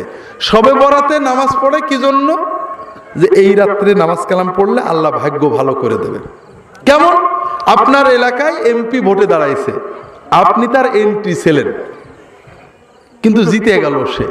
এখন আপনি 6 মাস পরে আসলেন যে কাকা কি চাচা কি স্যার কি ভাই, আমরা আপনার আব্বা চাচা গোষ্ঠী আপনার জন্য কত কষ্ট করেছি, আপনি চিন্তা করতে পারবেন না। এমপি সাহেব বললো, বাবা খুব ভালো, খুব খুশি হলাম, তোমার যখন যেটা চাই আমার বলবা। এরকম আছে না? আমরা মনে করি আল্লাহ বোধহয় এরকম। গত 12 মাসের 353 দিন আল্লাহর পথে থাকিনি, অন্যায় করেছি, ফরজ করিনি, নফল করিনি, আগামী বছরও করার কোনো নিয়ত নেই। তবে শবে বরাতের রাত্রি আগে আগে একেবারে গোসল করে মাথার চুলের পানি টপ টপ করে ফেলে আল্লাহর সামনে দাঁড়াই গেলাম, যারা দেখছো তো এই রাজবাড়ির ভিতরে আমার মতো ভালো পুরুষ বা মেয়ে তোমার নেই। আল্লাহ তো তাই বুঝে গেল নাকি? বুঝলো? মূল বিষয় হলো এই কথাটা মিথ্যা যে শবে বরাতে ভাগ্য লেখা হয়। শবে বরাতে আল্লাহ গুনাহ মাফ করে, এটা সহি। ভাগ্য ভালো করতে গেলে শবে বরাত না, ভাগ্য ভালো করতে গেলে প্রথমেই যে কথা বলেছি, আব্বা আম্মা সহ রক্ত সম্পর্কের আত্মীয়র হক আদায় করতে হবে, তাহলে আল্লাহ আয়ুও বাড়িয়ে দেবেন, রিজিকেও বরকত দেবেন। মহিলারা যদি শোনেন তাহলে বলবো শবে বরাতের আপনাদের ভাগ্যের জন্য দরকার নেই, মাগফিরাত এই রাত্রে অন্তরে শিরিক না থাকলে, হিংসা না থাকলে আল্লাহ মাফ করবে। কিন্তু কি করবেন সেটা বোঝেন। সেটা হলো শাশুড়ির সাথে পুত্রবধূর ঝগড়া আছে না নেই? এটা কোনো অস্বাভাবিক না। পুত্রবধূরও 16 আনা দোষ না, শাশুড়িরও 16 আনা না, 50-50। কিন্তু কোন পুত্রবধূ যদি তার মনের ব্যথা স্বামীকে বলে, স্বামীকে তার পিতা মাতার হক নষ্ট করতে উদ্বুদ্ধ করে, স্ত্রীর কারণে স্বামী পিতা মাতার সাথে খারাপ ব্যবহার করে অথবা ভাই বোনের হক নষ্ট করে, তাহলে ওই স্বামীর আয়ু কমবে, রিজিক কমবে, কোনো কৌশলে ঠেকাতে পারবে না। আর যদি কোনো স্ত্রী বুদ্ধিমান হন, স্বামী স্ত্রীর সাথে শাশুড়ির ঝগড়া হয়েছে, হতে পারে, ননদের ঝগড়া হয়েছে, হয়ে যেতে পারে, পারলে মাফ চাইবেন, না পারলে না চাইবেন, উভয়েরই দোষ থাকে। তবে স্বামীকে এই কষ্টের কথা কখনো বলবেন না, বরং আপনার স্বার্থে স্বামীর আয়ু বাড়ানোর জন্য, স্বামীর রিজিক বাড়ানোর জন্য আপনি অবশ্যই স্বামীকে বলবেন যে তোমার আব্বা আম্মার সাথে ভালো আচরণ করো, তাদের হক দাও, ভাই বোনের হকটা অন্তত দাও, ক্ষতি করো না। আপনি যদি কষ্ট বুকে চেপে আপনার স্বামীকে তার বাবা মা ভাই বোনের অন্তত হক আদায় করার জন্য উদ্বুদ্ধ করতে পারেন, ইনশাআল্লাহ আপনার স্বামীর আয়ু বাড়বে, আপনার পরিবারে বরকত হবে, শবে বরাতের কোনো দরকার হবে না। তবে এটাতে আমাদের লস আছে, কথা বোঝেন, আমাদের লস আছে না? প্রথম লস আমাদের দাওয়াত কমে যাবে। দ্বিতীয় আরেকটা লস আছে, আপনাদের বলতে চাইছিলাম, আপনারা যদি এভাবে পরিবারের শান্তি এসে যায়, আমাদের কি কেন জানেন? যত তাবিজ তদবির অধিকাংশই কিন্তু পারিবারিক অশান্তির জন্য। এতে আমাদের টাকাও মানুষ বেশি দেয়। এখন যদি আপনাদের সব শান্তি এসে যায়, আমাদের কি লস না? তারপরেও দেখেন আপনারা কি করেন, আমাদের দিক যদি তাকান তাহলে আর এগুলো করেন না। যেটা বলছিলাম, আল্লাহ রসুল সাল্লাল্লাহু আলাইহি ওয়াসাল্লাম বলছেন মেয়েদের জন্য নফল নামাজ কোনো দরকার নেই, যদি করে আলহামদুলিল্লাহ গোল্ডেনে পাবে। কিন্তু যদি কোনো মেয়ে শুধু 5 ওয়াক্ত ফরজ নামাজ আদায় করে, আমাদের দেশে মহিলারা অনেকে নামাজ পড়েন কিন্তু বসে, আছে নাকি? ফরজ নামাজ বসে পড়লে কিন্তু হবে না, যিনি দাঁড়াতে পারেন, পুরুষ হোক মহিলা হোক, দাঁড়িয়ে পড়া ফরজ। আমাদের দেশে মেয়েরা নামাজ পড়েন শাড়ি পরে, ঠিক না? শাড়ি কিন্তু মুসলমানদের পোশাক না, এটা হিন্দুদের পোশাক। আমরা পুরুষেরা টুপি নিয়ে কত ঝগড়া করি, গোল লম্বা আছে, কোন 4 কোনা 5 কোনা পাগড়ি নিয়ে, হুজুরের মাথায় পাগড়ি নেই, মুসল্লির মাথায় পাগড়ি, নামাজ বাকিরেও আছে না নেই? যত ঝগড়া নফল নিয়ে, ফরজ নিয়ে কোনো ঝগড়া নেই। যেটা বলছিলাম ভাইয়েরা, এগুলো সব নফল মুস্তাহাব। আর মেয়েদের জন্য ফরজ পোশাক আমরা দিচ্ছি না। মেয়েদের ফরজ পোশাক এবং সুন্নত পোশাক সেটা হলো পুরো ম্যাক্সি, এই গলা দিয়ে পায়ের গোড়ালির নিচু পর্যন্ত ঝুল হবে, এই কবজি পর্যন্ত বা আঙুল পর্যন্ত হাতার ঝুল হবে, এইরকম ম্যাক্সি। ম্যাক্সির উপরে বড় ওড়না, চাদরের মতো ওড়না, ম্যাক্সির নিচেই পাজামা অথবা সায়া। এই পোশাকগুলো পরা মেয়েদের জন্য ফরজ, স্বামীর সামনে ছাড়া বাকি বাড়ির ভিতরে, ঘরের ভিতরে কাজ করার জন্য সকল অবস্থায় এই পোশাক ফরজ, এবং এই পোশাকই সুন্নত, অর্থাৎ ফরজ সুন্নত। আর নামাজও এই পোশাকে পড়লে হবে, শাড়ি পরলে হবে না। হবে কিভাবে বলছি, কোনো মহিলা যদি নামাজ পড়েন, নামাজের ভিতরে যে অন্ধকার ঘরেও নামাজ পড়েন, একা নামাজ পড়েন, তার জন্য শুধুমাত্র মুখের এই জায়গাটুকু এবং কবজি পর্যন্ত হাত, এর বাইরে খোলা হারাম, খুললে নামাজ ভেঙে যাবে। যদি কোনো মহিলা একা ঘরে অন্ধকারে নামাজ পড়েন, কাপড় আছে, কাপড় নেই ন্যাংটোয় নামাজ হবে, আপনার কাপড় নেই ন্যাংটোয় নামাজ পড়বেন, কিন্তু কাপড় আছে, প্যান্ট একটা পরেছেন লুজ করে, রুকু দিতে গেলে নাবির খানিক নিচে নেমে যায়, নামাজ হবে নাকি? অবহেলা, হারাম, নামাজ হবে না। ঠিক তেমনি কোনো মহিলা যদি অন্ধকার ঘরে একাও নামাজ আদায় করেন, কপালের কিছু চুল বেরিয়ে যায়, কান একটা বা দুটো বেরিয়ে যায়, জুলফির চুল বেরিয়ে যায়, পিছনের চুল বেরিয়ে যায়, থুতমির নিচে গলার কাছে এখানে বেরিয়ে যায়, হাতের কাছে কিছু অংশ বেরিয়ে যায়, পেটের কাছে কিছু বেরিয়ে যায়, নামাজ হবে না। নামাজ সারা জীবন পড়লেও বেনামাজি হয়ে থাকতে হবে। এই মসলাতে আপনাদের কারোরই খারাপ লাগছে না তো? আপনাদের বউদের বিরুদ্ধে বলেছি, আপনাদের কথা বলিনি। হ্যাঁ, বউরা দোজকে গেলে আমাদের কি সমস্যা, ঠিক না? আছে, বউয়েরা দোজকে গেলে আমরা কোথায় যাব? হ্যাঁ, টেনে নিয়ে যাবে, সে রেখেন। কিন্তু এইরকম চিন্তা করেন না আজীবন জ্বালাইছে ও দোজকে যাক, আমি একটা হুর পাবো, এই চিন্তা করেন না। কিন্তু ও যখন দোজকে যাবে আপনার টেনে নিয়ে যাবে। আমার কাছে একজন মহিলা দুবাই থেকে ফোন করেছে, খুব কান্নাকাটা করে, চিটাগাঙের মানুষ, যে স্বামীটা ঠিক করে নামাজ পড়তে চায় না, কত বলি, জুমার দিনে যায় তাও দেরি করে যায়। তাহলে দেখেন, আপনি আর বেশি বলেন না, আপনার স্বামীকে বললে সওয়াব পাবেন, কিন্তু আপনার স্বামী যতই গুনাহ করুক আপনার কোনো গুনাহ হবে না, কিন্তু বউ গুনাহ করলে স্বামীর কি হবে? গুনাহ হবে। কাজে বেশি বললে তিক্ততা হবে। আপনি সেজদায় যে আল্লাহর কাছে দোয়া করেন স্বামীর জন্য, আর বেশি নসিহত করেন না, কারণ স্বামীর জন্য নসিহত করা ফরজ, আর স্ত্রীর জন্য স্বামীকে নসিহত করা ফরজ না। করেছে বেচারা, শুনে না, কি করবে? যাই হোক, অনেক কষ্টের কথা, স্বামীরা অনেক জালেম আছে, যেটা বলছিলাম। আবার বইরাও জালেম আছে, একেবারে কম না, যেটা বলছিলাম। তাহলে আপনার স্ত্রীকে আপনি বাড়ি যেয়ে বুঝাবেন, নামাজে আমাদের দেহ ঢাকা রাখতে হবে। যদি কেউ শাড়ি পরে নামাজ পড়েন, তাহলে পারে তার হাতা, ব্লাউজের হাতা কোনটুকু হবে? হ্যাঁ, এবং ঝুল ছায়া পর্যন্ত যেতে হবে। আর উপরে শুধু মাথায় শাড়ির আঁচল দিলে হবে না, মাথার উপরে আলাদা একটা বড় ওড়না অথবা হিজাব দিয়ে আটতে হবে, যেন এগুলো খুলে বেরিয়ে না যায়। কথা কি বুঝতে পেরেছেন? মেয়েদের জন্য প্রথম জান্নাতে যাওয়ার প্রথম কাজ কি? কি? 5 ওয়াক্ত ফরজ। আমাদের জন্য একই কথা, আমরাও পুরুষ নারী মুসলমানের সবচেয়ে বড় কাজ কি? হ্যাঁ, আমরা অনেক নামাজকে কঠিন মনে করি, যেমন সকালবেলায় আধা ঘন্টা হাঁটাকে কঠিন মনে করি, কিন্তু সপ্তাহে সপ্তাহে রক্ত দেয়া কঠিন মনে হয় না। এর তো কোনো ঔষধ নেই। কথা বুঝতে পারছেন না? নামাজ আমার প্রিয় কাজ। একটু নামাজ পড়ে দেখেন, সকালবেলায় মাস দুয়েক হাঁটলে দেখবেন কি মজা লাগে, সারাদিন ফুর্তি লাগে, ডাক্তারের খরচ কমে যাবে, তখন আর হাঁটা ছাড়তে পারবেন না।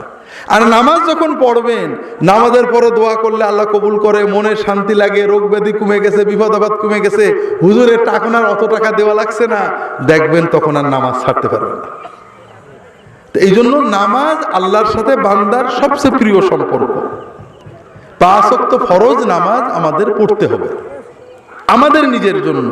ওয়াসামাত শাহরাহা, এবং রমজানের, শুধু রমজানের ফরজ রোজাটা রাখবে, নফল রোজা জরুরি নয়। কয়টা গেল? 3 নম্বর। এখানেই গোলমাল। বলছি না, একটা রোগ থেকে মুক্ত হতে পারলেই মেয়েদের জন্য জান্নাত সহজ। ও আতাআত বালাহা, মেয়েটা তৃতীয় যে কাজটা করবে, স্বামীর আনুগত্য করে সংসার করবে। আপনারা খুশি না বেজার? তত হবেনি, বউদের বিরুদ্ধে গেছে, খুশি হবেন না। এটা উভয়ের কিছু জিম্মাদারি আল্লাহ দিয়েছেন। আল্লাহ রাসূল সাল্লাল্লাহু আলাইহি ওয়াসাল্লাম বলেছেন, মেয়েদের জন্য 2টো দায়িত্ব, ছেলেদের জন্য বেশি দায়িত্ব। এখানে মূল থিম হলো, আমরা অনেকে মনে করি পুরুষ মসজিদে আল্লাহর জিকির করে, টাকা পয়সা দেয়, মাশাআল্লাহ, তাহাজ্জুদ পড়ে, অনেক ইবাদত করে, কিন্তু স্ত্রীর সাথে ঝগড়া করে, স্ত্রীকে গাল দেয়, মারু দেয়। এরকম হুজুর মার্কা মুসলমান আছে না নেই? আবার অনেক মহিলা শবে বরাতে ইবাদত করে, শাওয়ালের রোজা রাখে, শবে কদরে ইবাদত করে, কিন্তু স্বামীর সাথে ঝগড়া করে, আছে না নেই? কারণ আমরা মনে করি যে রোজা রাখবো আল্লাহর কাজ, জিকির করবো আল্লাহর কাজ, মসজিদে টাকা দেবো আল্লাহর কাজ, কিন্তু বোর সাথে কি করবো না করবো এটা তো আমার পার্সোনাল কাজ, এখানে তো আল্লাহর কিছু নেই। বউ মনে করে যে ফকির খাওয়াবো আল্লাহর কাজ, তাসবিহ তাহলিল করবো আল্লাহর কাজ, শবে বরাত করবো আল্লাহর কাজ, স্বামীর সাথে কি করি না করি তো আমার কাজ, এখানে তো আল্লাহর কিছু নেই। কিন্তু আল্লাহ রাসূল সাল্লাল্লাহু আলাইহি ওয়াসাল্লাম কি বলেছেন? সংক্ষেপ যেটা বলেছেন সেটা হলো এই যে একজন মহিলার জন্য শবে বরাত করা, শবে কদর করা, শাওয়ালের রোজা রাখার চেয়ে স্বামীর জন্য কষ্ট করা, স্বামীর সাথে হাসি মশকরা করা, স্বামীকে সময় দেওয়া অনেক বেশি সওয়াব এবং বরকতের কাজ। একজন পুরুষের জন্য তাহাজ্জুদ পড়া, মসজিদে জিকির ওজিফা করার মতো বা তার চেয়ে অনেক বেশি সওয়াবের কাজ হলো স্ত্রী রাগ করলে রাগ সহ্য করে স্ত্রীকে গাল না দেওয়া, স্ত্রীর সাথে ভালো আচরণ করা। আপনি মসজিদে টাকা দিলে যে সওয়াব পাবেন, স্ত্রীর জন্য আইসক্রিম কিনে আনলে তার চেয়ে বেশি সওয়াব পাবেন। আমি বানিয়ে বলছি না, আমি সহি হাদিসের আলোকেই বলছি। কিন্তু সমস্যা থেকে গেল, হুজুরের টাকার কথা বললে, মসজিদের টাকার কথা বললে আমাদের কিছু ভাগ হয়, কিন্তু আপনার বউয়ের আইসক্রিম কেনার কথা বললে আমার তো ভাগ দেবেন না।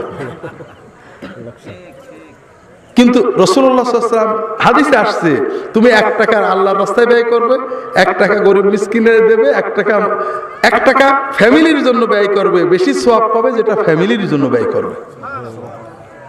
তা আমরা আল্লাহর দ্বীনকে বুঝতে পারিনি। স্ত্রীর প্রতি দায়িত্ব দুটো। 1 নম্বর হলো যে সেবা স্বামী স্ত্রী ছাড়া আর কারোর থেকে নিতে পারেন না, শরীয়ত বৈধ করে না, এই রকম সেবা স্বামীর দরকার হলে স্ত্রী তা করবেন। স্বামীর আনুগত্য করা এক্ষেত্রে ওয়াজিব। যদি ওজর ছাড়া স্বামীর কথা না শোনেন, আল্লাহর ফেরেশতারা লানত করবে। কথা কি বুঝতে পারছেন?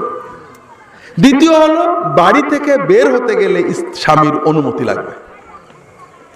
বাকি রান্না করা, বাচ্চা কাচ্চা দুধ খাওয়ানো, প্যাম্পার পরানো, সেবা করার, ঝাড় দেওয়া, গরু ছাগল সরানো, এসব ক্ষেত্রে স্বামীর সংসারে সহযোগিতা করলে স্ত্রী সওয়াব পাবেন।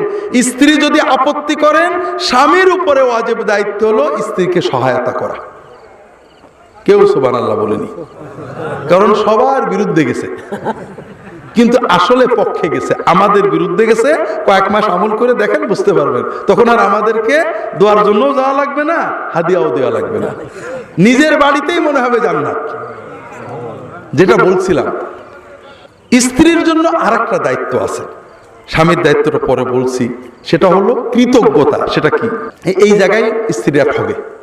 আল্লাহ রাসূল সাল্লাল্লাহু আলাইহি ওয়াসাল্লাম বলছেন, মহিলারা দোজখে যাবে অধিকাংশ ক্ষেত্রে শুধুমাত্র অকৃতজ্ঞতার কারণে। সেটা কি? কারোর স্বামী 16 আনা আদায় করতে পারে না, কারোর বউই 16 আনা আদায় করতে পারে না। এটা মানবীয় প্রকৃতি। আল্লাহ আমাদের এত দিয়েও 16 আনা আমরা খুশি হই না, ঠিক না? খালি মনে হয় আল্লাহ আমার কম দেশে, ওর বেশি দেশে, ঠিক না? কিন্তু মেয়েরা ইমোশনের কারণে অনেক সময় বলে ফেলেন, প্রায় বলে ফেলেন, একটা অন্যায় হলে জীবনে তোমার কাছে কোনো শান্তি পেলাম না, এরকম আছে না? আল্লাহ রাসূল নিজে বলেছেন যে এই কথাটা না বন্ধ করলে মেয়েদের দোজখে যাওয়া লাগবে। কারণ প্রতিটি স্বামী স্ত্রীর জন্য কাজ করেন, কষ্ট করেন। কারোর স্বামী যদি মারা যায়, ওই স্ত্রীর সামাজিক পারিবারিক সম্মান বাড়ে না কমে? কমে না? অনেক কমে যায়। আমাদের এক বন্ধু বলছেন যে ভাই, আপনার ভাবি খুব কষ্ট দেয়, খুব জুলুম করে, কি করি ভাই বলেন তো? তা আমরা বললাম, খুব সিম্পল কথা, অন্তত 1 মাসের জন্য গুম হয়ে যাও, যেন কেউ জানতে না পারে, সবাই জানে যে তোমার শেষ, খুন, মরে গেছে। এই 1 মাসের ভিতরে ভাবি বুঝে ফেলবে যে স্বামী কি জিনিস। এরপরে যখন পাবে দেখবা আগের মতো আর খারাপ আচরণ করবে না। ওই বন্ধু বলছে যে না ভাই, এইরকম গুম হওয়ার তো কোনো সুযোগ নেই। তখন আমরা বললাম যে যদি গুম হওয়ার সুযোগ না থাকে, তাহলে একটু কষ্ট করে ভাবির অত্যাচার সহ্য করো, ইনশাআল্লাহ সওয়াব পাবে। কথা কি বুঝতে পেরেছেন? যেটা বলছিলাম, স্বামী স্ত্রীর জন্য কষ্ট করেন। যদি স্বামীর কোনো ভুল হয়, বলা যাবে যে তোমার অনেক ভালো পেয়েছি, এইটা খারাপ, এটাতে কোনো দোষ নেই। কিন্তু স্বামীর ভুলগুলোই মনে রাখলাম, ত্রুটিগুলো মনে রাখলাম, তার কষ্ট, খেদমত, পরিশ্রম, ভালোবাসা, সহায়তা এগুলো মনে রাখলাম না, এটা ভয়ঙ্কর পাপ। আল্লাহ রাসূল সাল্লাল্লাহু আলাইহি ওয়াসাল্লাম বলছেন, লা ইয়ানজুরুল্লাহু ইলা ইমরাআতিন লা তাশকুরু লিজাওজিহা ওয়া হিয়া লা তাস্তাগনি আনহা। যে মহিলা স্বামীর খেদমত ছাড়া চলে না, তার স্বামীর সহায়তা তার প্রয়োজন, কিন্তু স্বামীর প্রতি তার কোনো কৃতজ্ঞতার অনুভূতি নেই, ওই মহিলার দিকে আল্লাহ তাআলা দৃষ্টিপাত করেন না, তাকানি না। আল্লাহ যদি আপনার দিকে না তাকান তাহলে আপনার শবে বরাতেই কি লাভ আর শবে কদরেই কি লাভ? কথা কি বুঝতে পারছেন? এটা হলো স্ত্রীদের দায়িত্ব। স্বামীর দায়িত্ব, স্বামীর দায়িত্ব বলার আগে একটা হাদিস বলি। আয়েশা রাদিয়াল্লাহু তাআলা আনহার কাছে এসে সাহাবায়ে কেরাম জিজ্ঞেস করছেন, ইয়া উম্মাল মুমিনিন, রাসূলুল্লাহ সাল্লাল্লাহু আলাইহি ওয়াসাল্লাম যখন বাড়িতে থাকতেন তখন তিনি কি করতেন? আয়েশা বলেন, কানা ইয়াকুনু ফি খিদমাতি আহলিহি ফি মিহনাতি আহলিহি কানা ইয়াখদুমু নাফসাহু। রাসূলুল্লাহ সাল্লাল্লাহু আলাইহি ওয়াসাল্লাম যখন বাড়িতে থাকতেন তখন তিনি খেদমত করতেন। কার কার খেদমত করতেন? আস্তে আস্তে কোন, আপনাদের স্ত্রীরা কিন্তু আশেপাশে আছে, শুনে ফেললে সমস্যা হয়ে যাবে। আমার স্ত্রী আশেপাশে নেই, কাজে আমার সমস্যা নেই। রাসূলুল্লাহ সাল্লাল্লাহু আলাইহি ওয়াসাল্লাম বাড়িতে থাকলে কার খেদমত করতেন? কানা ইয়াকুনু ফি খিদমাতি আহলিহি, তার পরিবারের স্ত্রীর খেদমতে থাকতেন। ফি মেহনাতি আহলিহি, তার স্ত্রীর কর্মে সহায়তা করতেন, নিজের কাজটা নিজে করতেন, নিজের কাপড় নিজে ধুইতেন, নিজের জুতা নিজে সেলাই করতেন, নিজের স্ত্রীর কাজে সহায়তা করতেন, স্ত্রীকে সময় দিতেন, স্ত্রীর সাথে একসাথে খেতেন, স্ত্রীকে গালে তুলে খাইয়ে দিতেন। এটা হলো রাসূলুল্লাহ সাল্লাল্লাহু আলাইহি ওয়াসাল্লামের সুন্নাত। তাহলে আপনার প্রথম দায়িত্ব, আপনি ভালো আচরণ করবেন।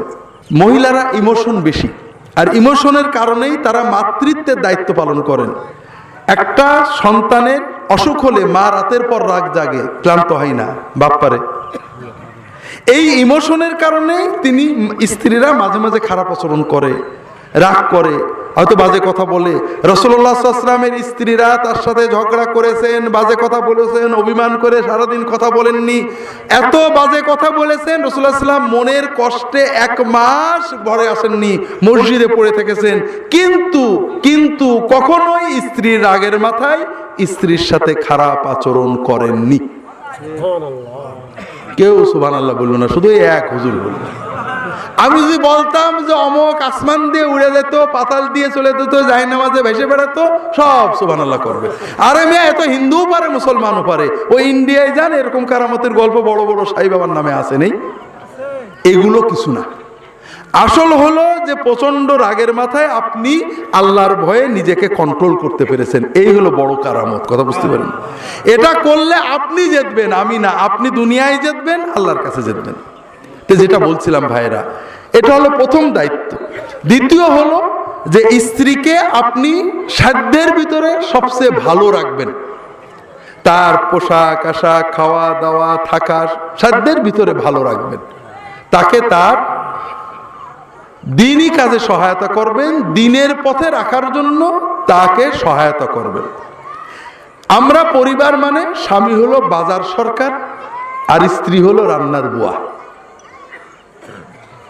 আমরা কিন্তু আমাদের খাওয়া একসাথে খাবো, একসাথে ওয়াজ শুনতে যাব, আমাদের জীবনটাকে একটা ডিভাইন ইউনিট বানাবো, আমরা দুনিয়া এবং জান্নাতে একই সাথে থাকবো, এই চিন্তাটা আমরা করছি না। যাই হোক ভাইরা, তাহলে 3টে গেল। আইয়ুমা ইমরাআতিন সাল্লাত খামসাহা ওয়া সামাত শাহরাহা ওয়া আতাআত বালাহা ওয়া হাফিজাত ফারজাহা।